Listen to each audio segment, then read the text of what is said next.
In the dust-swept town of Copper Creek, where most folks mind their own business, a group of young troublemakers is about to learn a harsh lesson about respect. They've been terrorizing local businesses, thinking they own these streets, but they're about to cross paths with someone who's handled far worse than them. A quiet old man who hasn't drawn his gun in years, not because he can't, but because he hasn't needed to. They'll soon discover why the mere mention of his name once made the most hardened outlaws turn and run. Before we jump back in, tell us where you're tuning in from, and if this story touches you, make sure you're subscribed because tomorrow I've saved something extra special for you. The summer heat bears down mercilessly on Copper Creek's main street as Tom Mason wipes the sweat from his weathered brow. His calloused hands, marked by decades of handling firearms, now carefully arrange bottles on the shelves of his modest general store. At 65, he's been running this place for the past 8 years, ever since he decided to hang up his guns and settle into a quieter life. The morning light streams through the dusty windows, casting long shadows across the worn wooden floorboards that creak with every step, each board holding memories of the countless customers who've passed through over the years. The familiar bell above the door chimes as Sarah Chen, the owner of the neighboring cafe, hurries in. Her usually composed demeanor is visibly shaken, dark eyes wide with concern. The sleeves of her white blouse are rolled up from a morning of kneading dough, and flour still dust her apron. "Tom, they're back again, the Reeves boys and their gang. They've already smashed up Miller's pharmacy and are heading this way." She wrings her hands nervously, glancing over her shoulder through the dusty window. Tom doesn't immediately respond. He continues arranging his shelves with methodical precision, each movement deliberate and unhurried. Only the slight tightening around his eyes betrays any reaction to the news. His mind briefly flashes to the old wooden box beneath the counter, untouched for nearly a decade. "Sarah, why don't you head back to your place? Lock up if you need to." His voice is soft, but there's an underlying firmness that makes it more of a command than a suggestion. Outside, the sound of breaking glass and raucous laughter grows closer. The Reeves gang, 4 young men who showed up in town 3 months ago, have been steadily escalating their troublemaking. What started as mere harassment has grown into outright extortion, and Sheriff Davis seems suspiciously reluctant to intervene. Tom has watched it all unfold from behind his counter, his silence masking years of experience in reading men's intentions. The gang bursts into Tom's store led by Jake Reeves, a tall, muscular man in his early 30s with a perpetual sneer and a black leather vest that's too new to belong to a real cowboy. His younger brother Danny follows, a wiry figure with nervous eyes that dart around the store like a trapped animal. Their 2 cronies, Marcus and Cal, bring up the rear, Marcus barely out of his teens with a patchy attempt at a beard, and Cal, a hulking presence with scarred knuckles that speak of too many bar fights. They swagger in like they own the place, knocking items off shelves as they pass, their boots leaving muddy tracks on the clean floor Tom had swept just that morning. "Well, if it ain't the old man himself," Jake drawls, leaning against the counter. A silver watch chain dangles from his vest pocket, probably taken from one of their recent victims. "We've come to discuss your monthly protection fee. Times are tough, you know. Rate's gone up to $500. He grins, revealing a gold tooth that catches the afternoon light, a display of wealth meant to intimidate. Tom continues his work, seemingly oblivious to their presence. He picks up a fallen can, dusts it off, and places it back on the shelf. His movements are smooth, efficient, showing no sign of the arthritis you'd expect in a man his age. Each motion carries the fluid grace of someone who's spent a lifetime making every movement count. "Hey!" Danny slams his hand on the counter, the sharp sound echoing through the store. A jar of preserved peaches wobbles dangerously close to the edge. "My brother's talking to you, old-timer." His voice cracks slightly, betraying his youth and insecurity. Tom finally turns, his gray eyes settling on Jake with an unsettling steadiness. Years of staring down men across dusty streets have left their mark in that gaze. Cold, calculating, and utterly fearless. "No." The word is quiet, but carries the weight of granite. Jake's grin falters slightly.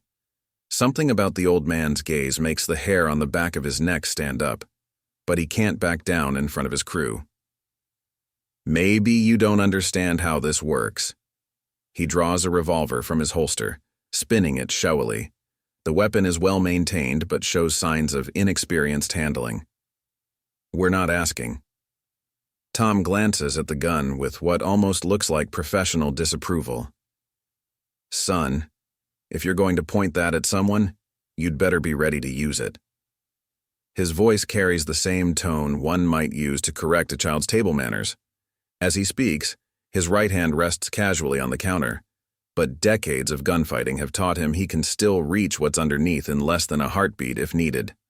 Marcus, the youngest of the group, laughs nervously. What are you gonna do, old man? Bore us to death with stories about the good old days? His attempt at bravado is undermined by the way he keeps glancing at the door, as if ensuring his escape route remains clear. Actually, a new voice cuts in from the doorway. You boys might want to hear those stories. Everyone turns to see Benjamin White, the town's elderly telegraph operator, standing there. His face is ashen and his wire-rimmed spectacles fog slightly in the warm air. I just got a wire from Santa Fe. They're still looking for the man who took down the entire Santiago gang single-handedly back in '97. The description matches. He trails off, looking at Tom with a mixture of fear and respect. Jake's gun hand wavers slightly. The Santiago gang? That's just a legend. They say some ghostwriter picked them off one by one in the dark. 20 men in a single night. His voice holds a tremor of uncertainty. No ghost, Tom says quietly, turning back to his shelves. The morning sun catches the silver in his hair as he moves. Just a man doing what needed doing. Now I've got work to finish here. Either buy something or leave. The gang exchanges uncertain glances. The old man's calm is unnerving enough, but if what the telegraph operator says is true, Jake slowly lowers his gun, trying to hide his unease behind bravado. This ain't over, old-timer. We'll be back when you're feeling more cooperative. His words lack their earlier confidence. They back out of the store, trying to maintain their dignity. As they leave, Tom's hand brushes against something under the counter, an old wooden box he hasn't opened in 8 years. Inside lies a custom Colt revolver, its pearl handle worn smooth by years of use.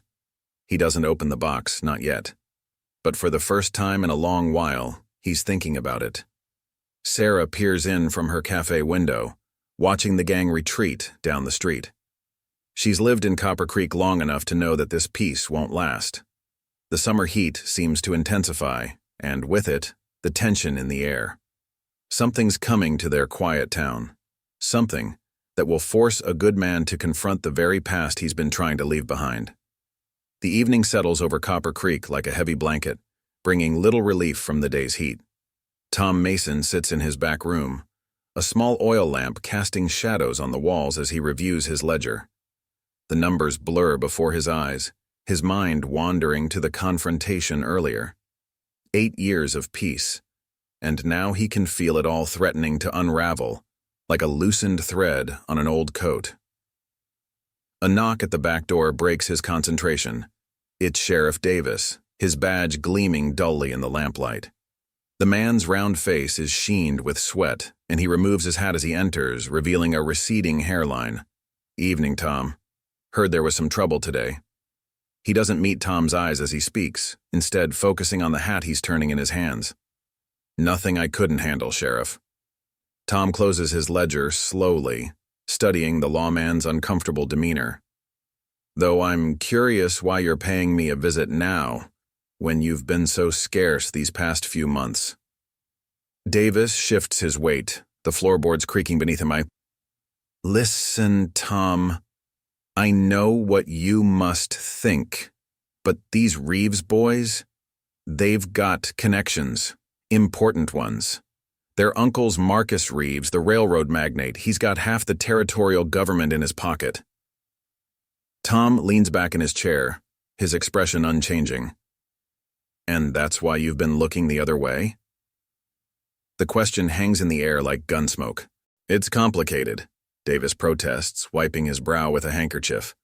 I've got a family to think about. A pension coming up in 2 years. I can't afford to do your job? Tom interrupts softly. The words carry no heat, but Davis flinches as if struck. Before the sheriff can respond, Sarah Chen appears in the doorway, her face pale. Tom, you need to come quick. They're at my place. Tom rises slowly, his joints protesting the sudden movement. Sheriff, seems like you've got a choice to make. Either do your job or stay out of my way. He reaches beneath the counter and finally opens that wooden box, the hinges creaking from disuse. The pearl-handled Colt feels familiar in his hand, like greeting an old friend. At Sarah's cafe, they find the place in chaos. Tables are overturned, dishes shattered across the floor. Jake Reeves and his gang are helping themselves to food and whiskey, while Danny amuses himself by throwing plates against the wall. The few customers present are huddled in corners, trying to make themselves invisible. Welcome to the party, old man, Jake calls out, raising a bottle in mock salute. His eyes widen slightly at the sight of the revolver in Tom's hand, but the whiskey has made him bold. Finally decided to show some steel? Careful with that thing. Might hurt yourself. Tom's voice remains steady as he surveys the scene. Last chance to walk away, boy. Take your friends and leave town. Don't come back. Jake stands, drawing his own gun with an exaggerated flourish. Or what? You'll add us to your legend? The famous Santiago gang massacre, if that was even you. Way I hear it, you're nothing but a broken-down old man trading on borrowed reputation. A heavy silence falls over the cafe. Even Danny stops throwing plates, sensing the shift in the air. Tom's grip on the Colt tightens imperceptibly, muscle memory from countless standoffs flooding back. I was hoping to avoid this, Tom says quietly. In one fluid motion, faster than anyone would believe possible for a man his age, he draws and fires. The bottle in Jake's left hand explodes, spraying whiskey and glass. Before anyone can react, 2 more shots ring out, one knocking Jake's gun from his hand, the other splintering the leg of a chair just inches from Danny's foot. The gang stares in shock at Tom, his gun still smoking. None of them had even seen him aim. Jesus, Marcus whispers, his face white as chalk. Next time, Tom says, his voice carrying clearly in the stunned silence. I won't be shooting at bottles and furniture, now get out. Preparing and narrating this story took us a lot of time, so if you are enjoying it, subscribe to our channel. It means a lot to us. Now, back to the story. They scramble for the door, all pretense of toughness forgotten. As they flee into the darkening street, Tom notices Sheriff Davis watching from the shadows across the way. Their eyes meet briefly before the lawman turns and walks away, his shoulders hunched. Sarah approaches Tom cautiously, glass crunching under her feet.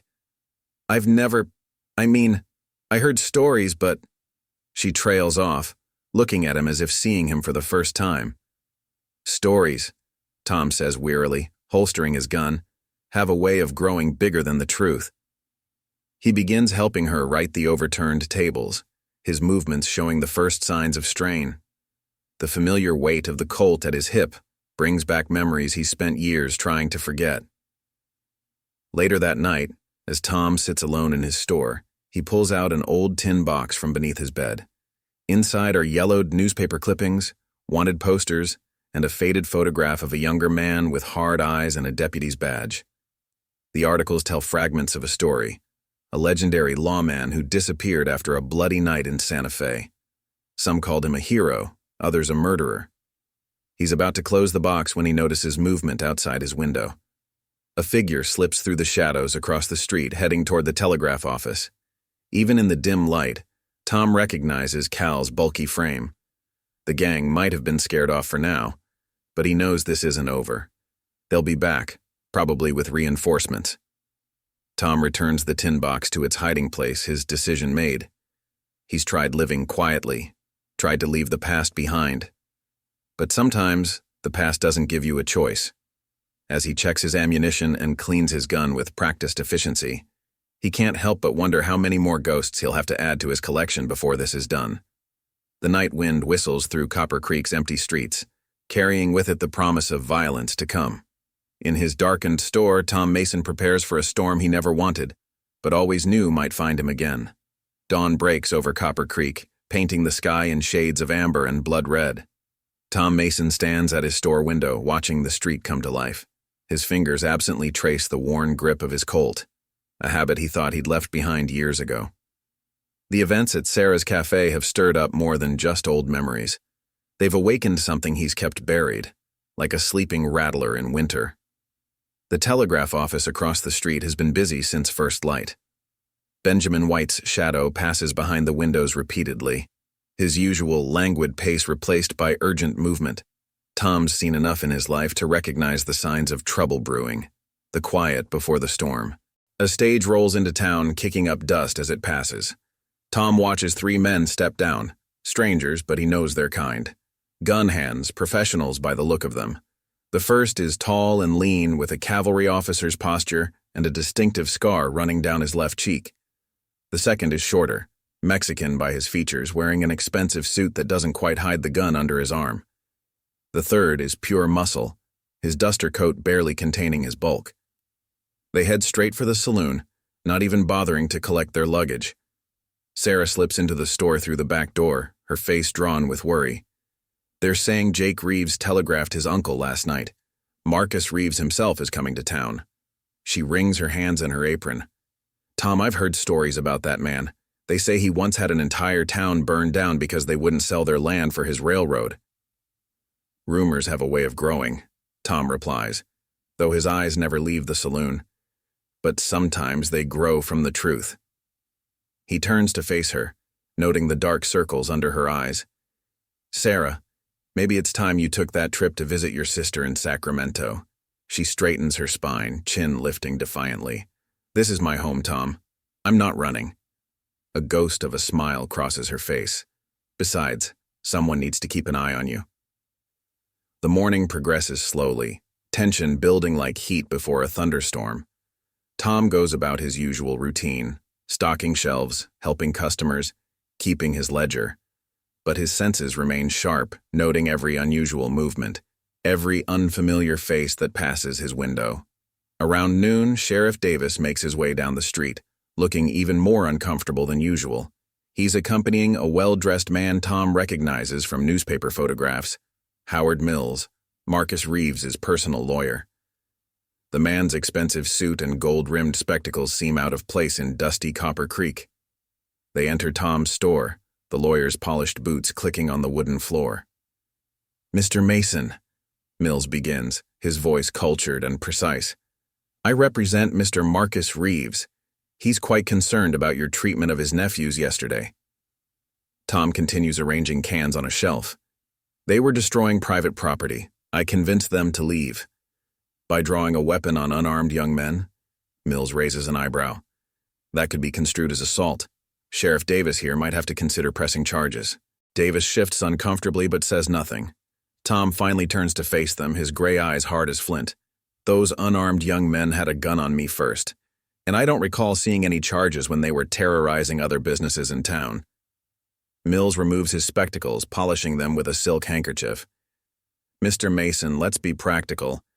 Mr. Reeves is prepared to be generous.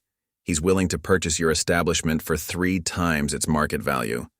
You could retire comfortably, perhaps somewhere more peaceful.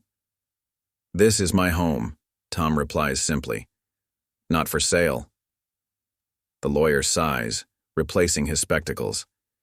Mr. Mason, surely a man of your experience understands how these situations typically resolve themselves. Mr. Reeves is not accustomed to being denied. Neither am I. Tom's voice carries the weight of countless confrontations, each word measured and final. Mills studies him for a moment, then nods curtly. As you wish. Sheriff, shall we? They turn to leave, but at the door, Mills pauses. Oh, and Mr. Mason? I should mention that Mr. Reeves's nephews have pressed charges regarding yesterday's incident. Sheriff Davis will need to confiscate your firearm. Tom's hand moves to his holster, but he catches himself. Davis won't meet his eyes as he steps forward, hand extended. After a long moment, Tom slowly unbuckles his gun belt and hands it over. The leather feels warm, alive in his hands, like surrendering a piece of himself. As they leave, Tom notices movement across the street. The three gunmen from the stage are watching from the saloon doorway, their expressions predatory. They've been waiting for this moment, the old gunfighter, disarmed.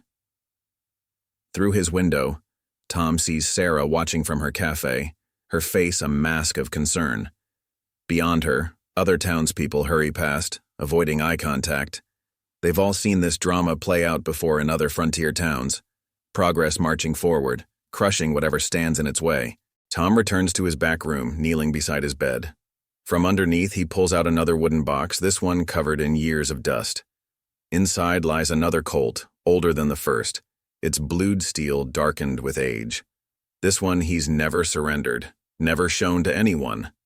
A man who's lived his kind of life learns to keep something in reserve. As he checks the weapon's action, memories flood back, not of gunfights or glory, but of the price paid for such things. The faces of men he's killed, the weight of decisions that can't be undone. He's been carrying that weight for decades, trying to put it down. But sometimes, the past demands its due. Outside, the sun climbs higher, and Copper Creek holds its breath, waiting to see what kind of storm is gathering. In his store, Tom Mason prepares for war, knowing that before this is over, he'll either add to his legend or become just another cautionary tale about an old gunfighter who didn't know when to quit. The afternoon heat shimmers above Copper Creek's dusty streets as Tom Mason sits in his darkened store, watching the three gunmen across the street. They've been taking turns all day, one always keeping an eye on his door while the others make their rounds through town. The scar-faced one seems to be their leader. Tom's seen him giving directions to the others, marking him as more than just another hired gun. The store's been empty of customers since word spread about the confrontation with Mills. Fear has a way of emptying streets and closing doors. Only Sarah has braved the invisible barrier, bringing him lunch and quiet determination. Now she stands at his counter, her voice low but intense. "I've been asking around about those men," she says, nodding toward the saloon. "The tall one with the scar is James Kincaid. They say he rode with the army during the Apache Wars, until something happened, something bad enough to get him discharged.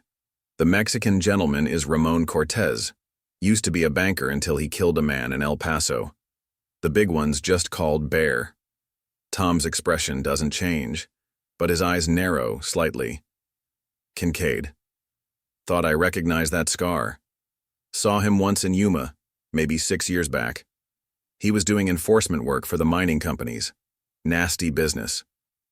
A commotion outside draws their attention. Jake and Danny Reeves are crossing the street with their usual swagger restored, heading straight for Tom's store. Behind them, Kincaid and his men watch with predatory interest. The bell chimes as the brothers enter, Jake sporting a new gun belt and an ugly smile. "Heard you had to give up your hardware, old man. Not so dangerous now, are you?" He runs his fingers along the counter, deliberately knocking items to the floor. Tom remains seated, his voice calm. "Still time to walk away from this boy. Whatever your uncle's paying these men, it's not worth what's coming." Danny laughs, but there's a nervous edge to it. "Big talk from an unarmed old-timer. Way I hear it, you're nothing but a killer who got lucky once. The Santiago gang? Probably just drunks who shot each other in the dark." "Is that what you think happened?" A new voice cuts through the tension. In the doorway stands an elderly Native American man, his face weathered as canyon walls. Tom recognizes John Running Bear, who runs the livery stable on the edge of town. "I was there that night in Santa Fe," Running Bear continues, stepping inside. "I saw what this man did. The Santiago gang had taken over the town, killed the sheriff and 2 deputies. They were going to hang my son for supposedly stealing their horses." His dark eyes fix on the Reeves brothers. 20 armed men against 1. By sunrise, 19 were dead, and their leader was begging for mercy. Jake's hand strays toward his gun. "That's a nice story, old man, but..." "It's not a story," Running Bear interrupts. I counted the bodies myself. Some were shot from 200 yards in the dark. Some never even cleared their holsters. One man through the eye while riding at full gallop. He turns to Tom. They still talk about that night in Santa Fe. They call you the ghost who walks in darkness. Tom's face shows a flicker of old pain. That was a lifetime ago, John, and it's not something to be proud of. Maybe not, Running Bear agrees. But it's something these boys should think about before they push any further. The brothers exchange uncertain glances. Even without a visible weapon, something about Tom's stillness unnerves them. They back toward the door, trying to maintain their bravado. Uncle Marcus arrives tomorrow, Jake calls from the doorway. Enjoy your last night in business, old man. They exit quickly, crossing to where Kincaid and his men wait. Sarah lets out a breath she didn't realize she'd been holding. Will your uncle really come himself? She asks Running Bear. The old man nods. Marcus Reeves never could stand being defied, especially not by someone who might be dangerous. He turns to Tom. You should know. There's talk in town. Sheriff Davis deputized those 3 gunmen this afternoon. They're wearing badges now. Tom's jaw tightens almost imperceptibly. Making it legal to kill me if it comes to that. He rises slowly, decades of experience warning him that time is running short. John, I need you to do something for me. That package we discussed? Running Bear nods. It's ready. Hidden where we agreed. Good. Tom turns to Sarah. I need you to close up early tonight. Stay with Mrs. Miller across the street. Whatever you hear, whatever happens, don't come out until morning. Tom, she starts to protest, but he cuts her off with a gentle shake of his head. Some debts can only be paid one way, Sarah. I've been running from mine long enough. As the sun begins to set, casting long shadows down Copper Creek's main street, Tom Mason makes his preparations. He moves through his store with deliberate care, positioning furniture, checking sight lines, remembering old lessons written in blood. The weight of his backup Colt rides comfortably against his ribs, hidden but ready. Through his window, he watches Kincaid and his men make their final rounds, now openly wearing deputies' badges. They're professionals. He'll give them that. They've positioned themselves to cover all approaches to his store, using the gathering darkness to their advantage. But darkness was always where Tom Mason did his best work. As night falls over Copper Creek, the legend of the Santiago Massacre stirs in people's minds. Tomorrow, Marcus Reeves will arrive with all his money and power, but tonight belongs to the ghosts of the past and to the men who carry them. Darkness settles over Copper Creek like a burial shroud. The moon, just past full, casts harsh shadows across the empty streets. Tom Mason moves silently through his store, years of experience guiding his steps around the creaking floorboards. From his vantage point, he can see Kincaid's men positioned around the street. Bear, lounging on the saloon porch, Cortez smoking near the alley, and Kincaid himself standing in the shadow of the telegraph office. The Reeves brothers had left town an hour ago, riding hard toward the railroad station to meet their uncle's private train. Their departure felt like the last piece sliding into place, clearing the board for what's to come. Tom knows their kind. They'll want to finish this before Marcus Reeves arrives, present him with a fait accompli, rather than risk his disapproval of their methods. A soft whistle breaks the silence. 3 notes, pitched low. Through his window, Tom sees a shadow move behind the livery stable. Running Bear's signal. The package is in place. Tom allows himself a grim smile as he checks his hidden Colt one last time. The weight feels right, familiar as an old friend. Across the street, Kincaid shifts position, moonlight catching his scar. Getting nervous, old man? He calls out, voice carrying in the still night air. Why don't you come out? We can settle this clean, just you and me. No need for anyone else to get hurt. Tom doesn't respond. He's seen this game before, the professional trying to draw out the amateur. But Tom's outlived too many professionals to fall for such simple tricks. Instead, he watches Bear's reflection in the window of the millinery shop, noting how the big man's hand never strays far from his gun. You know what they said about you in Yuma? Kincaid continues, trying to provoke a response. That you're nothing but a butcher. That what happened in Santa Fe wasn't skill, just a lucky madman in the dark. He pauses, letting the words hang. That true, Mason? You just get lucky that night? A flicker of movement catches Tom's eye. Cortez slipping into the shadows between buildings, trying to work his way around to the back of the store. Tom moves silently toward his rear door, careful to stay away from the windows. The first rule of survival: never be where they expect you to be. I hear you had a family once. Kincaid's voice turns cruel. A wife, a daughter. What happened to them, Mason? They leave when they realize what you really are. Tom's hand tightens on his gun, old wounds threatening to break his concentration. Hannah and Marie. Faces he hasn't allowed himself to think about in years. Their loss was what drove him to Santa Fe, to that night of violence that made him a legend. But now's not the time for memories. A bottle breaks somewhere down the street. Bears signal to Kincaid that they're in position. Tom counts under his breath. 1, 2, 3. A shot rings out, shattering his front window. He's already moving, staying low as glass rains down. More shots follow, methodical and professional, covering all the obvious escape routes. But Tom Mason didn't survive this long by being obvious. As Running Bear had once told him, the snake that lives longest is the one that knows when to strike and when to slip away. Tom reaches beneath a loose floorboard, retrieving a small package wrapped in oilcloth. Inside are 4 sticks of dynamite, Running Bear's package, along with a length of fuse. As he works, he can hear them approaching, boot heels crunching on broken glass. They're being careful, thorough, but they're moving with the confidence of men who think they've cornered their prey. Check the back room, Kincaid's voice, closer now. Bear, watch that side window. Don't let him slip past. Tom strikes a match, timing it with their footsteps. The fuse catches, spitting sparks. In one fluid motion, he rolls the dynamite toward the front of the store, then slips through a trapdoor he'd prepared years ago. Not for this fight, but old habits die hard. The tunnel, barely wide enough for a man to crawl through, leads to the root cellar behind Sarah's cafe. The explosion rocks the night, the sound of it rolling across town like thunder. Tom's already moving, emerging from the cellar into the alley behind the cafe. He can hear shouts and confusion from the street. Perfect cover for what comes next. Through the smoke and chaos, he sees Bear stumbling away from the blast, coughing and disoriented. The big man never sees the shadow that detaches itself from the darkness behind him. Tom's hand clamps over his mouth while the Colt's barrel presses against his ribs. "Drop the gun," Tom whispers.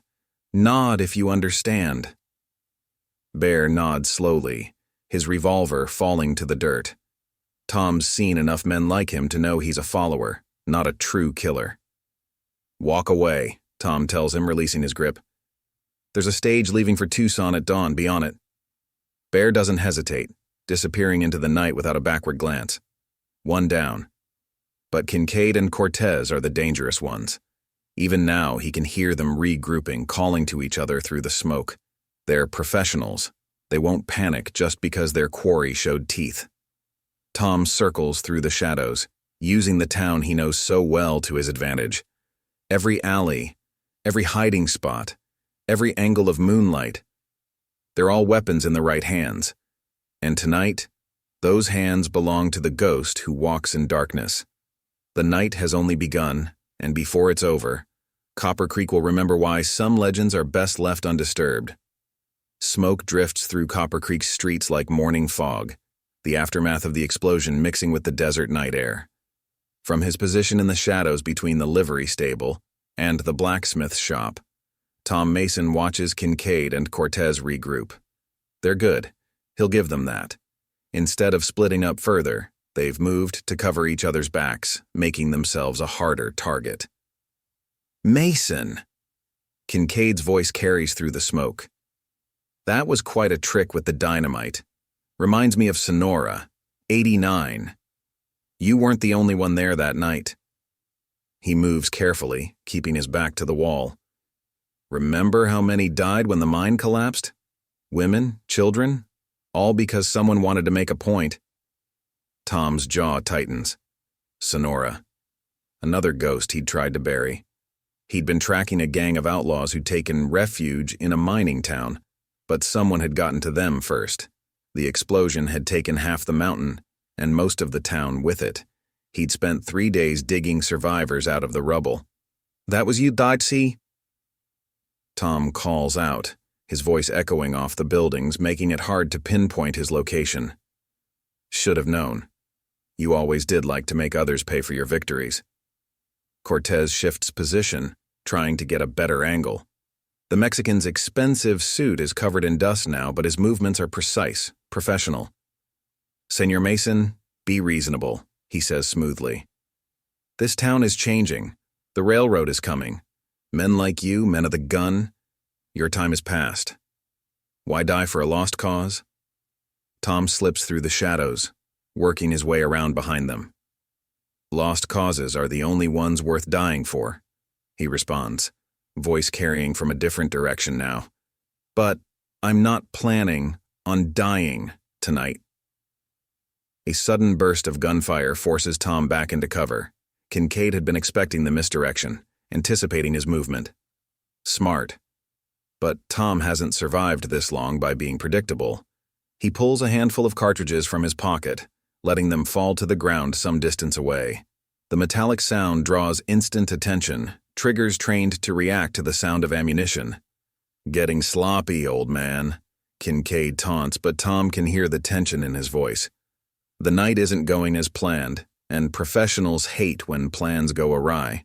Movement at the edge of town catches Tom's eye. Sheriff Davis trying to slip away in the confusion.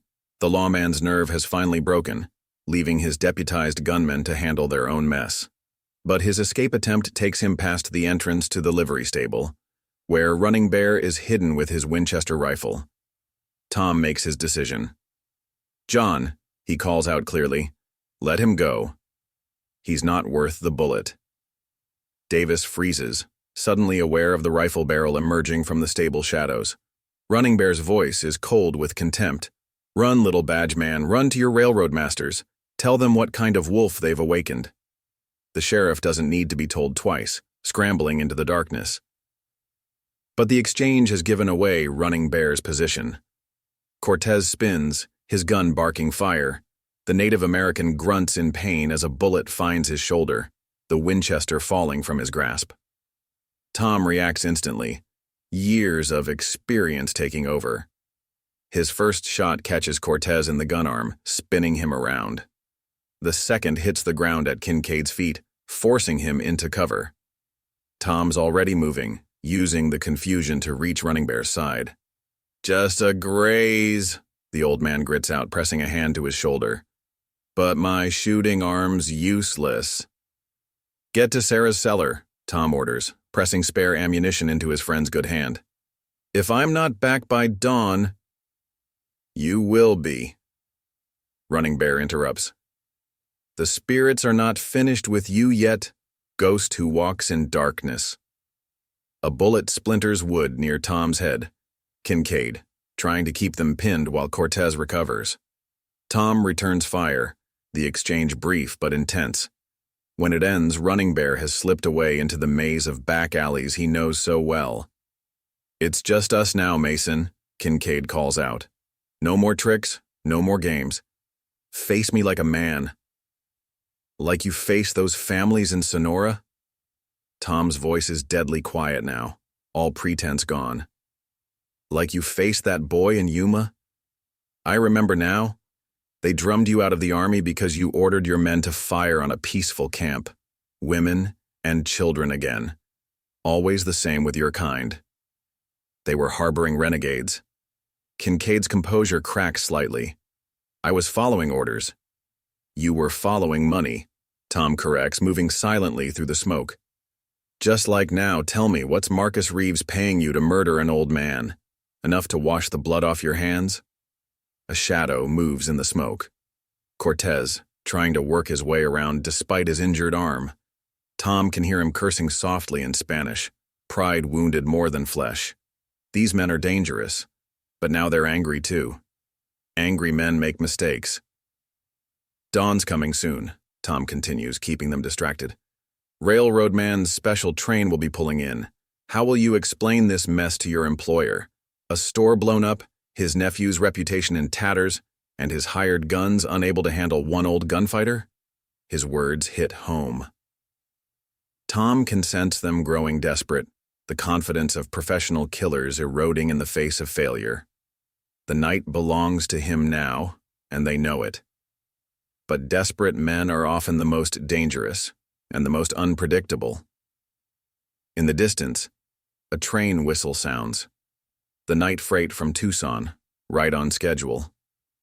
But it could just as easily be Marcus Reeves's private train, arriving early. The sound makes Kincaid and Cortez twitch, awareness of time running out adding to their pressure.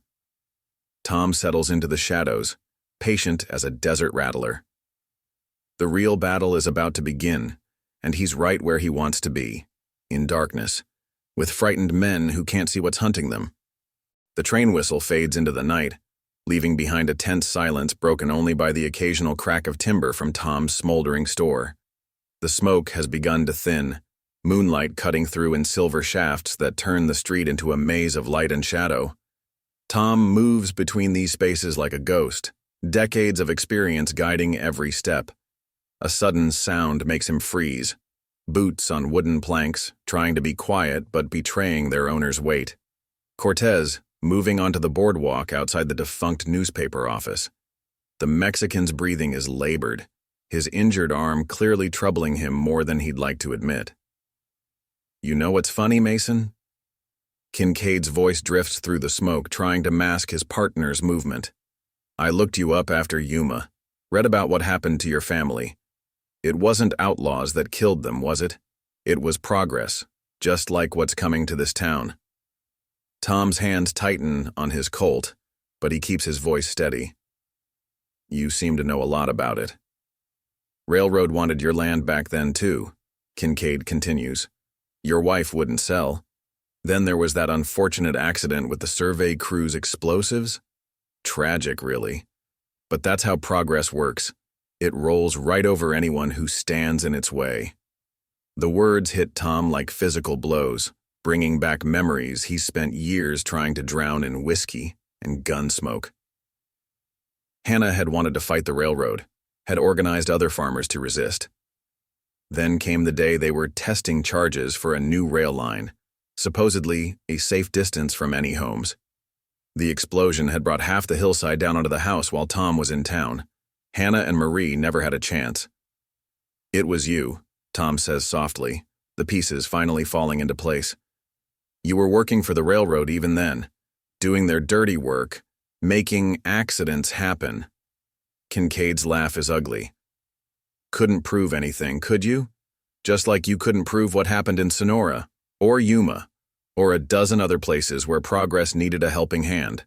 That's why you snapped in Santa Fe, took it out on the Santiago gang because you couldn't touch the real killers.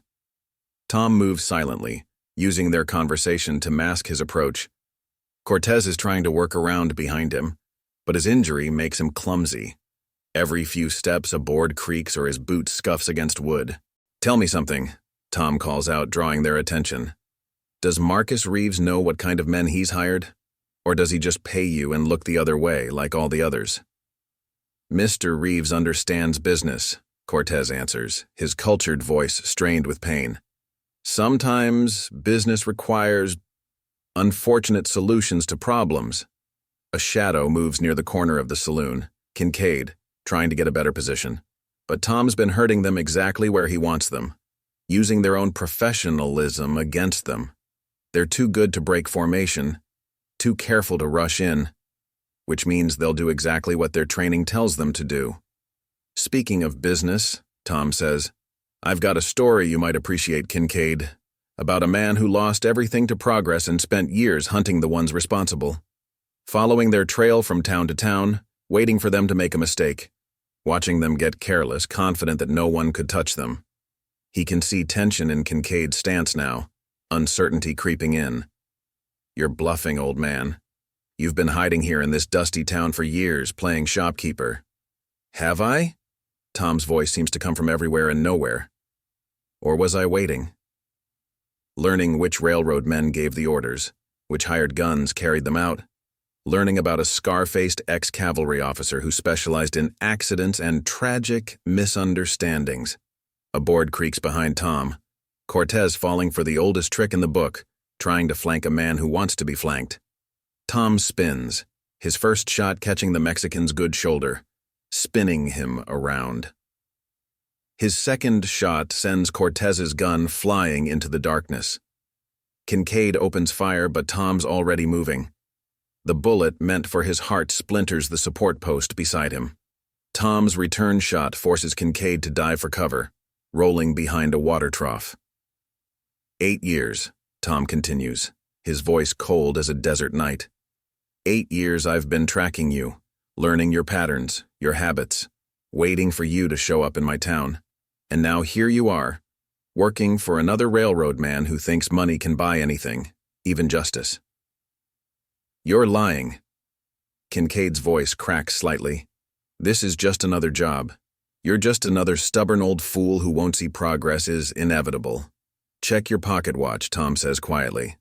The one you always carry, the one you took from my house after the explosion, the one with my wife's inscription inside. The sound of metal clicking open is followed by a sharp intake of breath. In the moonlight, Tom can see Kincaid's face go pale as he reads the words engraved inside the case. To my beloved Thomas, always and forever, Hannah. Impossible, Kincaid whispers. You couldn't have known? The night's full of impossible things, Tom replies. Like a ghost who's been hunting you for 8 years. Like justice finally catching up to a man who thought he was untouchable. Cortez tries to struggle to his feet, both arms now useless, but Tom's next shot kicks up dirt at his feet. Stay down, Tom orders. This is between me and him now, the man who murdered my family. The night holds its breath, waiting for the final act of a tragedy 8 years in the making. In the distance, another train whistle sounds, closer this time. Marcus Reeves is coming, but he'll arrive too late to save his hired killer from a destiny written in smoke and moonlight. The approaching train whistle pierces the night like a banshee's wail. Marcus Reeves's private train is getting closer, but in the smoke-filled streets of Copper Creek, time is stopped for 2 men with 8 years of hatred between them. Kincaid rises slowly from behind the water trough, Hannah's pocket watch dangling from his hand. His professional demeanor has cracked, revealing something darker underneath. All these years, he says, voice rough with tension. You've been playing me, waiting for this moment. Not playing, Tom responds from the shadows. Hunting, like you hunted my family. Tell me, did Hannah beg for mercy before you set off the charges? Did you hear my daughter scream? I was just following orders. Kincaid's composure breaks completely. The railroad needed that land. Your wife wouldn't listen to reason. Sometimes progress demands sacrifice. A shot rings out, the bullet throwing splinters from the post near Kincaid's head. Tom's voice is deadly quiet. That's the difference between us. You hide behind words like progress and sacrifice. I face what I am, a killer, but at least I look my targets in the eye. Cortez tries to crawl toward his fallen gun, but another warning shot stops him. Stay out of this, banker, Tom commands. Your part in this play is over. The Mexican subsides, professional enough to know when he's beaten. You're both mad, he mutters, pressing himself against the wall of the newspaper office. Lightning flashes in the distance, promising a storm coming in from the mountains. The brief illumination shows Kincaid's face, twisted with desperate rage. You want to know the truth, Mason? I enjoyed it. Your self-righteous wife, always talking about farmers' rights and fair compensation. The railroad offered good money, but she had to play the hero, had to stand up to progress. Tom's grip tightens on his Colt, but his voice remains steady. Keep talking. Every word just confirms what I already knew about you. You weren't even there, Kincaid is shouting now, all pretense of control gone. You were in town, probably drinking away the pain of being married to a woman who had more spine than you. I watched from the ridge as the charges went off. Watched your house collapse like a house of cards. And you know what? I laughed. The admission hangs in the air like gun smoke. From somewhere in the darkness, Running Bear's voice carries clearly. Now you know, my friend. Now you have your truth. The truth? Kincaid spins, trying to track the source of the voice. The truth is, he's no better than me. The great Tom Mason, the legend who massacred 20 men in one night. You think that makes you righteous? You're just another killer. You're right. Tom steps into a shaft of moonlight, his gun trained steadily on Kincaid's chest. I am a killer. The difference is, I kill snakes like you who prey on the innocent. You kill women and children for profit. Kincaid's hand drops to his gun. Then let's finish this, old man. You've waited 8 years for revenge. Let's see if you're still fast enough to take it. This isn't about revenge, Tom says quietly. It's about justice. For Hannah. For Marie. For all the others you've murdered in the name of progress. The tension stretches like a bowstring pulled too tight. In the distance, the train whistle sounds again, closer now. Marcus Reeves is almost here, but he'll arrive too late to save his hired killer. One thing I learned in Santa Fe, Tom continues, his voice carrying in the still night air. A man's reputation, his legend. It doesn't mean anything in the end. What matters is the truth of who you are when death comes calling. Kincaid's face twists into a snarl. Enough talk. His hand moves for his gun with the speed that's kept him alive through countless shootouts. But Tom Mason isn't just another victim. His draw is a blur, muscle memory honed by decades of survival. His first shot takes Kincaid in the gun hand, shattering bones and sending the revolver spinning away into the darkness. His second catches the killer in the shoulder, spinning him around. Kincaid stumbles, falling to his knees. Blood spreads across his shirt as he looks up at Tom with a mixture of fear and disbelief. You could have killed me, he gasps. Why didn't you? Because I'm not like you, Tom answers, his gun still trained steadily. Death's too easy for what you've done. You're going to live, Kincaid. Live to face a judge. To tell everyone what you did. To spend years in a cell remembering all the lives you've destroyed. Lightning flashes again, closer now, illuminating the scene like a photograph. Tom standing tall, his gun unwavering. Kincaid on his knees, broken and bleeding. Cortez pressed against the wall, watching with professional detachment as one killer falls and another's legend grows. It won't bring them back, Kincaid says, trying one last time to wound with words. Your wife, your daughter, they're still dead. And for what? A piece of worthless land that the railroad got anyway. No, Tom agrees. It won't bring them back, but it will stop you from hurting anyone else. That's enough for me.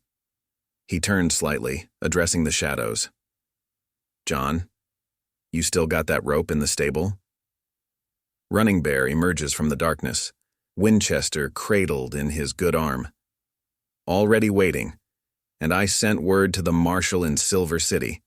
He's been looking for someone to testify about those accidents in Sonora.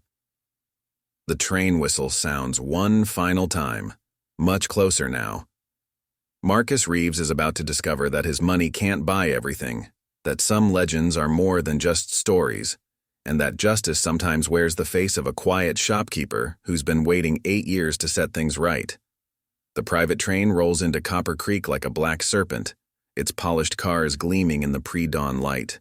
Steam hisses from its wheels as it comes to a stop, the platform empty except for the Reeves brothers, who shift nervously as they wait for their uncle. The sound of gunfire has long since died away, replaced by an uneasy silence that blankets the town.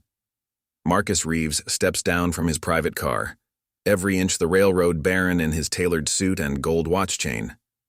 His steel-gray hair and patrician features mark him as a man accustomed to power, but there's something predatory in his pale blue eyes. Jake and Danny hurry forward, but he waves them away with a manicured hand. I can see you've made quite a mess of things, he says, his cultured voice carrying a note of disapproval. Behind him, 4 more men in expensive suits descend from the train, their bulging coats leaving no doubt about their true profession. Where are Kincaid and his men? Before the brothers can answer, Running Bear's voice carries from the direction of the livery stable. Your hired killers are indisposed, Mr. Reeves. 1 ran, 2 are wounded, and all of them have failed you. Reeves turns slowly, taking in the scene. His nephew's men tied up outside the stable, Tom Mason standing in the street with his gun still drawn, and the smoldering remains of the general store casting shadows in the growing light. Ah, Reeves says as if noting a minor inconvenience. Mr. Mason, I presume? I've heard quite a bit about you since this unfortunate situation began. He steps forward, seemingly unconcerned about the weapon pointed in his direction. I must say, you've caused me considerable inconvenience. That seems to be a habit of mine, Tom responds dryly. Your kind never did like it when someone stood up to them. Reeves sighs, brushing an imaginary speck of dust from his sleeve. My kind? You mean men of vision? Men who build the future while others cling to their small, dying ways of life? He gestures at the town around them. Look at this place, Mr. Mason. Dusty, backward, irrelevant. The railroad could make it prosperous beyond imagination. Like you made Santa Fe prosperous, Sarah's voice cuts through the tension as she emerges from her cafe. Or Sonora? We've heard about what happens to towns that don't bow to your kind of progress. My dear lady. Reeves smiles, but it doesn't reach his eyes. Progress always has its costs. The weak make way for the strong. It's the natural order of things. He turns back to Tom. Speaking of which, I understand you and Mr. Kincaid have some history. Tom's expression hardens. You could say that. Did you know what kind of man you were hiring? What he'd done? Of course I knew, Reeves replies smoothly. Why do you think I chose him? Men like Kincaid are necessary tools for building empires. They understand that sentiment has no place in business. He murdered my wife and daughter. Tom's voice is deadly quiet. For a piece of land you probably don't even remember anymore. Reeves shrugs elegantly. Regrettable, but hardly unique. Do you know how many families had to be displaced for the Transcontinental Railroad? Progress demands sacrifice, Mr. Mason. Your family was simply one of many. The casual cruelty of his words hangs in the air. Tom's finger tightens on the trigger, but Reeves continues as if discussing the weather. Now, let's be practical. You've proven your point. Demonstrated that you're still the formidable gunman of legend. I'm prepared to be generous. Say, $50,000? A considerable sum for a simple shopkeeper. Not interested, Tom responds. This town isn't for sale. Reeves sighs again, this time with genuine regret. You disappoint me, Mr. Mason. I had hoped we could resolve this civilly. He turns to his men. Kill him. Kill anyone who stands with him. Then burn what's left of this miserable town. The hired guns reach for their weapons, but Tom's already moving. His first shot catches the nearest gunman in the shoulder, spinning him around. The second forces another to dive for cover behind a water barrel. Running Bear's Winchester speaks from the stable, the bullet throwing splinters from the platform near Reeves's feet. Get back on the train, Tom commands, his voice carrying the weight of decades of authority. Take your men, take your nephews, and leave. This town isn't yours to destroy. Reeves straightens his tie, unruffled despite the chaos around him. You can't stop progress, Mr. Mason. Kill me, and another will take my place. The railroad is coming, whether you like it or not. Maybe, Tom acknowledges, but it won't come through blood and murder. Not in my town. The remaining gunmen look uncertainly at their employer, professional pride warring with self-preservation. They've heard the stories about the Santiago massacre, about the ghost who walks in darkness. More importantly, they've seen what happened to Kincaid and his men. Uncle Marcus, Jake starts, but Reeves cuts him off with a sharp gesture. Silence, you fool. You and your brother have caused enough problems. He surveys the scene with cold calculation. Very well, Mr. Mason. You've won this round, but remember, Progress is inevitable. Copper Creek will join the modern world one way or another. Not your way, Tom responds firmly. Not through terror and murder. Now get on your train while you still can. As if to emphasize his point, thunder rolls across the desert, heralding the approaching storm. Lightning illuminates the scene. Tom Mason, defender of a dying way of life, facing down the ruthless avatar of progress itself. Reeves turns toward his train, but pauses. You know this isn't over, don't you? You've made an enemy of a man who never forgets and never forgives. Story of my life, Tom replies grimly. But remember this, railroad man. Neither do I. The private train pulls away from Copper Creek as the first heavy drops of rain begin to fall, washing away the smoke and blood of the night's violence. But Tom Mason knows this is just the beginning. The railroad barons aren't known for accepting defeat, and Marcus Reeves has resources that make Kincaid look like a small-town bully. The storm has passed, but darker clouds are gathering on the horizon. The rain falls steadily over Copper Creek as dawn breaks, washing away the night's smoke and violence. Tom Mason stands in the ruins of his store, water dripping through the damaged roof as he surveys what remains of 8 years of peaceful life. The shelves are splintered, goods scattered across the floor, and the acrid smell of gunpowder still hangs in the air despite the rain. Sarah appears in the doorway, carrying 2 steaming cups of coffee. Town's starting to wake up, she says, handing him one. Word's spreading about what happened, about who you really are. Tom accepts the coffee with a nod of thanks, his weathered hands wrapped around the warm cup. Guess I won't be able to play the quiet shopkeeper anymore. There's a hint of regret in his voice, but also relief, as if laying down a heavy burden he's carried too long. Marshall's men arrived from Silver City, Running Bear reports, entering through the broken front window. His wounded shoulder has been properly bandaged now. They've taken Kincaid and Cortez into custody, found some interesting papers on them, evidence linking them to other accidents across the territory. And Sheriff Davis? Tom asks, though he already knows the answer. Gone, Running Bear confirms. Rode out during the night, left his badge on his desk with a full confession about taking bribes from the railroad.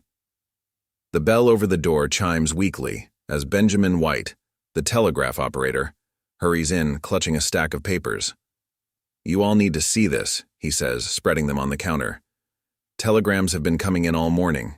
News about Marcus Reeves. Seems his empire isn't as solid as he pretends. Tom sets down his coffee, examining the telegrams. Railroad Commission launching an investigation. Securities fraud, missing pension funds. He looks up. Reeves has been running a house of cards. That's not all, Benjamin continues excitedly. Remember that witness Kincaid was so worried about in Sonora? The one who could prove he caused the mine collapse? Marshall found him. He's been hiding in Mexico, but he's willing to testify now that Kincaid's in custody. Sarah's eyes widen. So it's over? We won? Not exactly, Tom says grimly.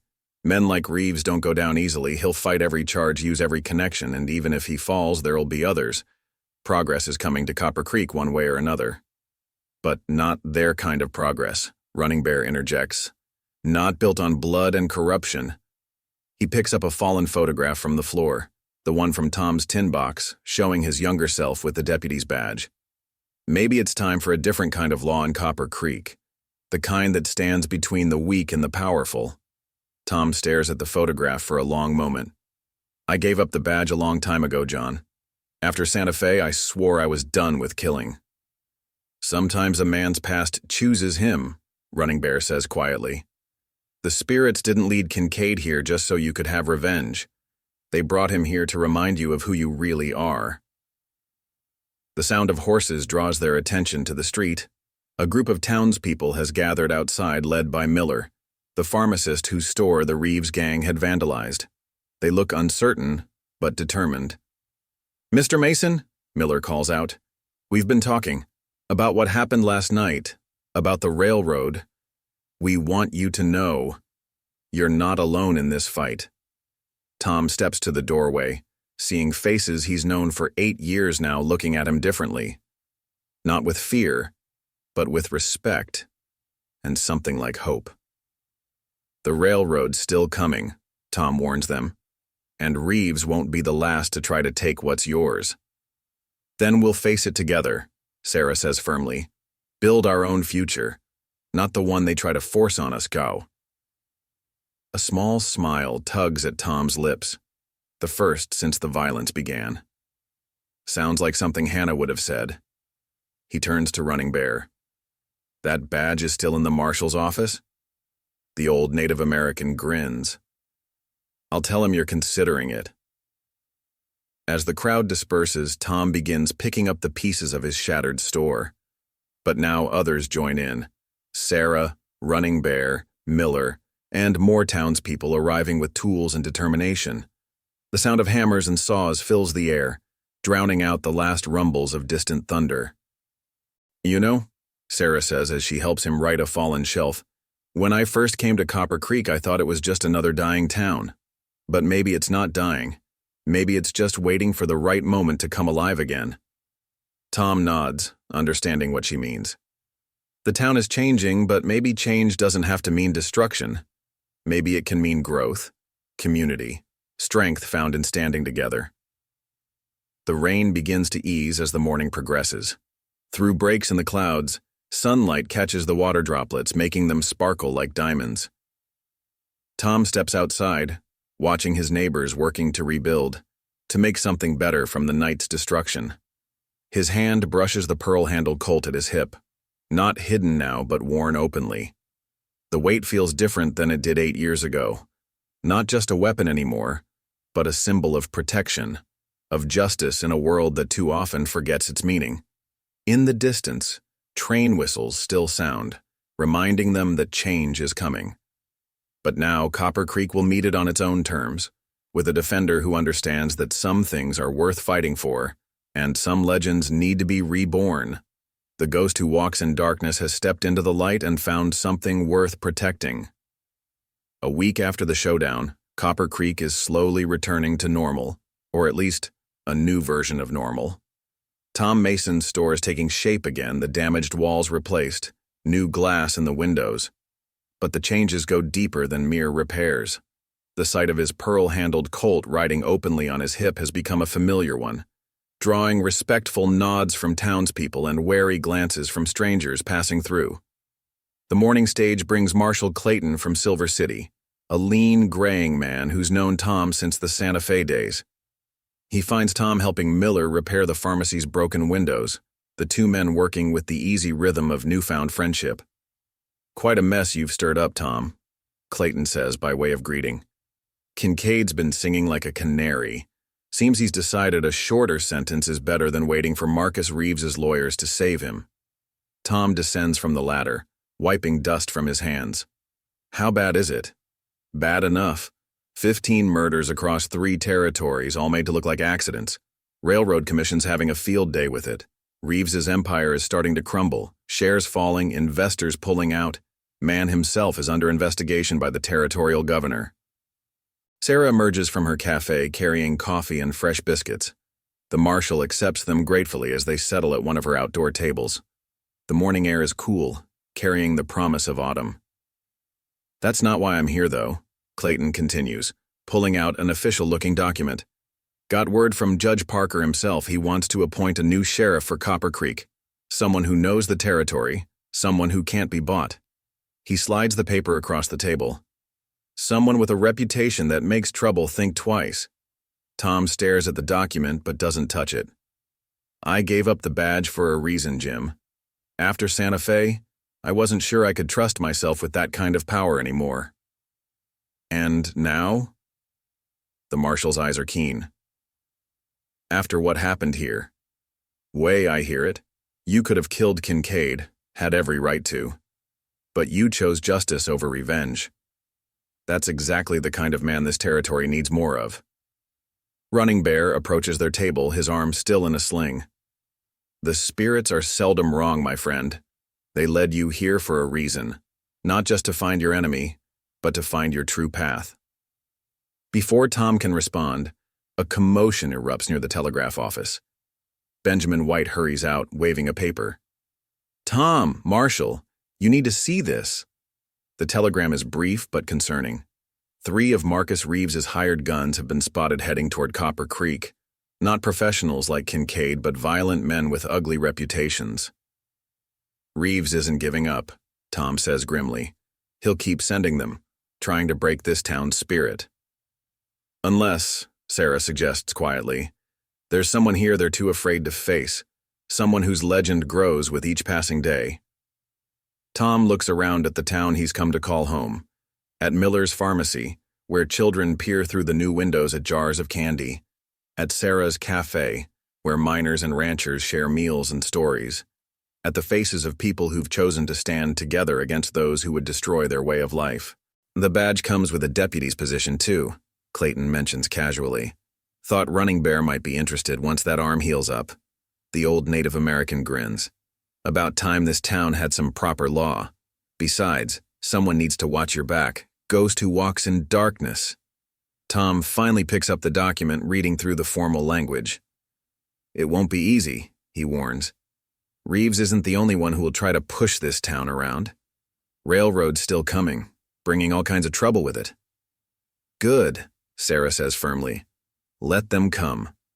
Let them find out that Copper Creek isn't some helpless frontier town anymore, that it's protected by more than just a legend." The sound of hammering continues up and down the street as townspeople work to repair the damage from the recent violence. But there's something different in the air now. A sense of purpose, of community, of strength found in standing together. "You know," Miller says thoughtfully, "my sister back east keeps asking why I stay out here in the wilderness, says there's no future in these small towns." He looks around at the bustling street. "But maybe the future isn't just about railroads and progress. Maybe it's about people choosing to build something worth protecting." Tom stands, his decision made. "Marshall, got a pen handy? Might as well make it official before those 3 troublemakers arrive. Give them a proper welcome." Clayton produces a pen and Tom signs the document with a steady hand. The marshal pins the silver star to Tom's vest, the metal catching the morning sun. "Suits you," Sarah observes. "Always did, I expect." "Just remember," Running Bear adds with a knowing smile, "a badge is like a sacred medicine bundle. Its power comes not from the metal, but from the heart of the one who carries it." As if on cue, a dust cloud appears on the horizon, riders approaching from the direction mentioned in the telegram. Tom checks his gun with practiced ease, but there's no tension in his movements. Just the calm readiness of a man who's finally found his place in the world. "Sarah," he says, "might want to get those coffee cups inside." "Running Bear, that Winchester of yours still loaded?" "Always," the old warrior grins, picking up his rifle. "Marshall," Tom adds, "care to stick around? Show these boys what real law looks like?" Clayton checks his own weapon, smiling. Wouldn't miss it for the world. The riders are getting closer, but nobody in Copper Creek seems afraid anymore. They've found something stronger than fear. A community united, a purpose renewed, and a defender who understands that sometimes the greatest legends are born not in violence, but in the choice to protect what matters most. The 3 riders approach Copper Creek at a deliberate pace, their intentions clear in the way they spread out for better shooting positions. They're trail-hardened men, their clothes dusty and worn, guns riding low for quick draws. The leader, a scarred man with a black duster, reins his horse to a stop at the edge of town. Tom Mason stands in the middle of the street, his new sheriff's badge gleaming in the sunlight. Running Bear and Marshall Clayton flank him, their rifles ready but not yet raised. The street is emptied, though Tom can sense townspeople watching from behind doors and windows. "Afternoon, gentlemen," Tom calls out, his voice carrying easily across the distance. "Might want to reconsider whatever Marcus Reeves is paying you. Town's not interested in selling." The leader spits into the dust. "Don't much care what the town wants. Mr. Reeves says make an example. That's what we aim to do." His hand hovers near his gun. Unless the famous Tom Mason wants to back down. Save everyone some trouble. Famous? Tom's voice carries a hint of amusement. Thought I was just a broken-down old man trading on borrowed reputation. At least that's what Kincaid thought. The mention of Kincaid's name causes the riders to shift uneasily in their saddles. The leader's face darkens. Kincaid was soft. We ain't. No, Tom agrees. You're not. You're just hired killers who think 3 against 1 makes you brave. His hand rests casually near his Colt. Last chance to ride away. Next offer won't be so friendly. The leader's response is a lightning-fast draw, his gun clearing leather with practiced speed. But Tom Mason hasn't survived this long by being slow. His first shot catches the leader's gun hand, sending the weapon spinning. His second takes the man's horse out from under him, dropping him into the dust. Running Bear's Winchester roars, the bullet throwing splinters from the saddle horn of the second rider. Marshal Clayton's shot causes the third man's horse to rear, throwing its rider hard onto the packed earth. In seconds, it's over. 3 riders disarmed and dismounted, their bravado replaced by the sudden realization that they're facing something beyond their experience. Now then, Tom says calmly, his gun still trained on them, here's what's going to happen. You're going to pick yourselves up, get on your horses, and ride back to Marcus Reeves. Tell him Copper Creek isn't for sale. Tell him what happened to Kincaid. And tell him that next time he sends killers here, they'd better bring their own coffins. The men scramble to comply, their earlier confidence shattered. As they mount up, the leader turns back. This ain't over, Mason.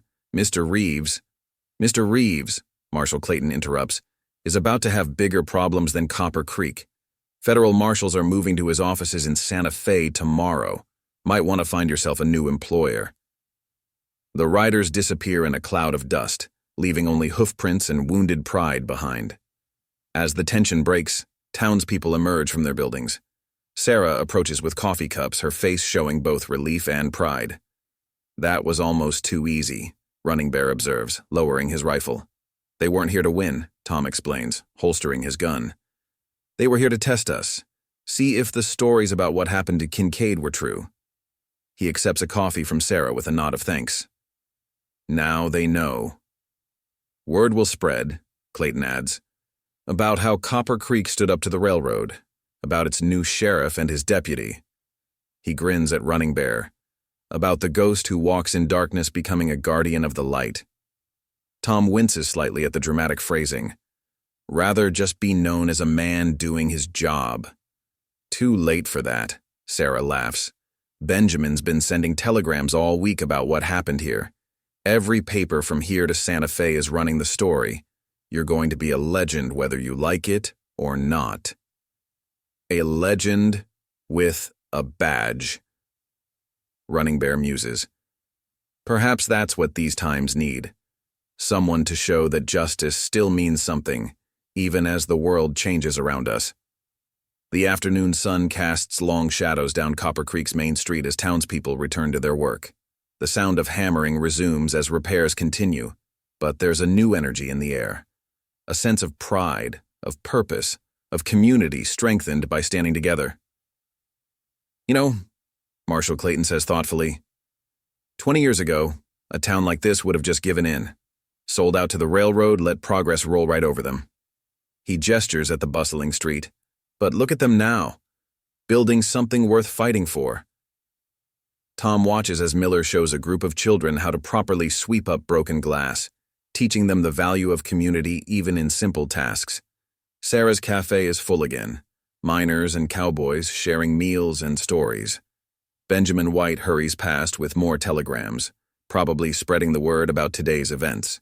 Hannah would have loved this, Tom says quietly. She always believed in the power of people standing together. He touches the badge on his chest, feeling its weight, not as a burden now, but as a symbol of everything worth protecting. The railroad's still coming, Running Bear reminds them. Progress can't be stopped forever. No, Tom agrees, but it can be guided, made to serve the people instead of crushing them. He looks around at the town he's come to call home. Copper Creek will change, but It'll change on our terms, not through violence or corruption, but through the strength of its people. As the sun begins to set, Tom Mason, shopkeeper, gunfighter, sheriff, and reluctant legend, walks his first official patrol of the town he's sworn to protect. The pearl-handled Colt rides easily on his hip, its weight a reminder of both what he's lost and what he's found. The ghost who walks in darkness has stepped into the light and found a new kind of legend worth creating. 1 month later, autumn paints Copper Creek in shades of gold and crimson. The morning stage brings newspapers from Santa Fe, their headlines telling the story of Marcus Reeves's downfall. The railroad baron's empire has crumbled under federal investigation, his corrupt dealings exposed by Kincaid's testimony. The man who once threatened to destroy Copper Creek now faces years in prison. Tom Mason reads the news from his newly rebuilt store, which now doubles as the sheriff's office. The pearl-handled Colt still rides on his hip, but it's no longer his only identity. Shelves of goods share space with wanted posters and law books, a fitting symbol of how his two lives have merged. Mail came in, Sarah announces, entering with a stack of letters, including this. She hands him an official-looking envelope bearing the territorial governor's seal. Tom opens it carefully, reading the contents with a raised eyebrow. They're offering to run the railroad line 3 miles south of town, says they're willing to build a spur line and station here, but only if the town agrees. He looks up at Sarah. They're asking us to choose our own future. Times are changing, Running Bear observes from his desk where he's cleaning his Winchester. His wounded shoulder has healed, the deputy's badge sitting naturally on his vest. Even the great iron horse must learn to respect the land it crosses. The bell chimes as Benjamin White hurries in, his usual enthusiasm barely contained. Tom, there's a boy outside asking for you. Says he needs help. Outside, they find a young man, barely 16, nervously twisting his hat in his hands. Sheriff Mason? I heard about what you did. How you stood up to the railroad, helped people who couldn't help themselves. He swallows hard. My pa's ranch. There's some men trying to force us out. Say we don't have proper papers. They've already burned 2 of our neighbors out. Tom exchanges glances with Running Bear, seeing his own past reflected in the boy's desperate eyes. Where's your ranch, son? Twin Pines Valley, about 2 days' ride north. The boy straightens his spine. We ain't got much money, but... Don't need money, Tom interrupts gently. Just need to know one thing. Your family willing to stand and fight for what's theirs? The boy nods emphatically. Yes, sir, we ain't gonna run. Good. Tom turns to Running Bear. Feel like a ride? The deputy grins, patting his rifle. The Winchester could use some exercise. I'll watch things here, Marshal Clayton offers, having arrived in time to hear the conversation. Town's quiet enough these days. Seems word's got around about its new sheriff. Sarah steps forward, pressing a package of food into Tom's hands. For the road, she says simply. Then, more quietly, come back safe. As Tom and Running Bear saddle their horses, townspeople gather to watch them leave. It's become something of a ritual, seeing their protectors ride out to help others in need. The legend of Copper Creek has grown, becoming a beacon of hope for those facing similar struggles against powerful forces. You know, Running Bear says as they ride north, a year ago, you were hiding from your past. Now you're riding toward trouble, instead of away from it. Tom adjusts his gun belt, feeling the familiar weight of the Colt. Man spends enough time running from ghosts, eventually he has to turn and face them. He looks back at the town disappearing behind them. Sometimes he finds something worth fighting for in the process. They ride in companionable silence for a while, the rhythm of hoofbeats matching the steady beating of their hearts. Finally, Running Bear speaks again. Do you ever regret it? Becoming the legend again? Tom considers the question carefully. Used to think being a legend was about fear, about making men tremble at the mention of your name. He watches an eagle soar overhead, riding the autumn winds. Now I know it's about hope. About showing people they don't have to bow to men like Reeves. That justice still means something in this changing world. As they crest a hill, Tom reins his horse to a stop. From here he can still see Copper Creek in the distance, the newly repaired buildings catching the morning sun, smoke rising peacefully from chimneys, the promise of home waiting for their return. Beyond it, he knows the railroad will eventually come, bringing change with it. But it will come on the town's terms, respecting the strength of a community that refused to be broken. Hannah would be proud, Running Bear says softly, of what you've built here, of what you've become. Tom touches the badge on his chest, feeling its weight. No longer a burden, but a symbol of everything he once thought lost. Purpose, community, hope. The ghost who walked in darkness has found his place in the light, protecting those who need it most. Mount up, he tells Running Bear. Got a long ride ahead and folks waiting for justice. He checks his gun one last time, not with the cold efficiency of a killer, but with the careful dedication of a protector. That's what legends are supposed to do, isn't it? Give hope to those who need it most. As they ride north toward Twin Pines Valley, the morning sun at their backs, Tom Mason carries with him more than just a badge and a gun.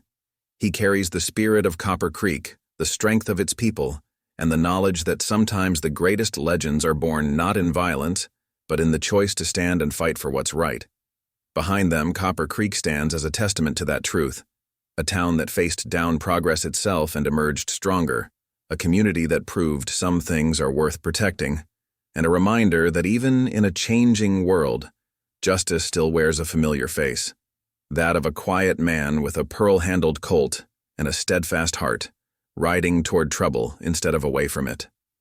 The legend continues, but now it's a story of hope rather than fear, of protection rather than vengeance, of a future built on the foundations of justice and community. And in the end, that's the greatest legend of all. 6 months later, winter's chill has settled over Copper Creek, but the town pulses with newfound vitality. The railroad station, built 3 miles south with a spur line to town, brings steady traffic without overwhelming the community's character. Tom Mason stands at his store window, watching snowflakes dance in the morning light, when a familiar face appears in the doorway. It's Jake Reeves, looking markedly different from the arrogant troublemaker of 6 months ago. His expensive clothes have been replaced by practical workwear, and the swagger is gone from his stance. He removes his hat as he enters, showing proper respect to the badge Tom wears. "Sheriff Mason," he says quietly. "Heard you were still here, wasn't sure you'd want to see me." Tom studies him carefully, noting the changes time and humility have wrought. "Depends on why you've come." Jake pulls out a folded newspaper clipping, the story of his uncle's conviction. 20 years. That's what the judge gave him. Danny and me, we've been doing some thinking about the kind of men we were becoming, following his example. Sarah appears from the back room, coffee pot in hand. She hesitates at the sight of Jake, but Tom's slight nod reassures her. She pours 3 cups, the aroma filling the quiet space. "Heard you boys bought a ranch up north," Tom says, accepting a cup. The information network he and Running Bear have built keeps them well informed about potential threats, or potential redemptions. Jake nods, wrapping his hands around the warm cup. "Small place, nothing fancy. Trying to build something honest for a change. Danny's got a way with horses. Might make something of it." He pauses, gathering courage. "That's partly why I'm here. We've been hearing stories about what you're doing, about how Copper Creek's become a place where people can find justice when they need it." Running Bear enters, stamping snow from his boots. His deputy's badge catches the light as he moves to stand near Tom, ever watchful despite the peaceful months that have passed. "There's trouble brewing up near the territorial border," Jake continues. "Big cattle outfit pushing smaller ranchers out, burning homesteads. Law won't touch them because their owners got connections in the capital." He looks up, Meeting Tom's eyes. People are scared, but they're talking about Copper Creek, about the ghost who walks in darkness becoming a protector of the light. Tom shares a look with Running Bear, seeing his own past reflected in Jake's words. "And you're here to what? Ask for help?" "To offer it," Jake replies firmly. "Danny and me, we know these types. Know how they think, how they operate. Could be useful to someone looking to stop them." His voice drops. "Figure we owe some debt to the world for the things we almost did here." Sarah speaks up, surprising them all. "People can change. This town proves it." She looks at Tom meaningfully. "Sometimes the worst mistakes lead to the best redemptions." Tom considers the man before him, not the arrogant youth who'd tried to terrorize Copper Creek, but someone seeking his own path to redemption. He remembers Hannah's words about second chances, about the power of choice to reshape a life. "Running Bear," he says finally. "What do the spirits say about this?" The old warrior grins. "They say the wolf who hunts alone is dangerous, but the wolf who runs with the pack is unstoppable." Outside, more snow begins to fall, softening the edges of the world. Through his window, Tom can see Miller teaching his young apprentice how to mix medicines, Sarah's cafe full of travelers sharing meals and stories, and Benjamin White hurrying past with telegrams, the lifeblood of their information network. Copper Creek has become more than just a town. It's become a symbol of hope for those who need it most. 2 days' ride to the border, Tom muses. Cold trail, rough country. 3 days, Running Bear corrects. "Need to stop at Twin Pines Valley, check on that boy's family we helped. Make sure those land grabbers haven't come back." Jake stands straighter, understanding dawning in his eyes. "You mean we've got work to do," Tom interrupts, strapping on his gun belt. The pearl-handled Colt settles naturally against his hip, no longer a weapon of vengeance, but a tool of justice. "Sarah, we'll need supplies for a long ride. Jake, get your brother and meet us at the livery stable in an hour. Running Bear, send word to our friends up north. Might need extra eyes on this one." As they prepare for the journey, townspeople gather to bid them farewell, just as they have so many times before. But this time there's something different in the air. The sight of Jake Reeves riding with their defenders. Proof that change is possible, that redemption is real. "You know," Running Bear says as they mount up, "there was a time you wanted nothing more than to forget your legend." Tom adjusts his badge, looking back at the town he's helped build. "Some legends aren't about the past," he replies. "They're about the future we choose to create." The 4 riders head north through the falling snow, their mission clear. Behind them, Copper Creek stands as a beacon of hope in a changing world. Proof that progress doesn't have to come at the cost of justice, that communities can stand strong against corruption, and that even the darkest past can lead to a brighter future. The ghost who walks in darkness has found his true purpose in the light, gathering others to his cause, showing that legends don't have to die. They just have to change, like the seasons, like the world itself.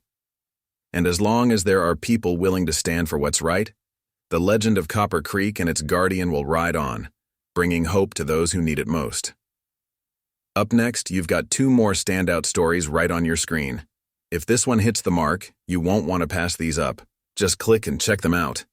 And don't forget to subscribe and turn on the notification bell so you don't miss any upload from us.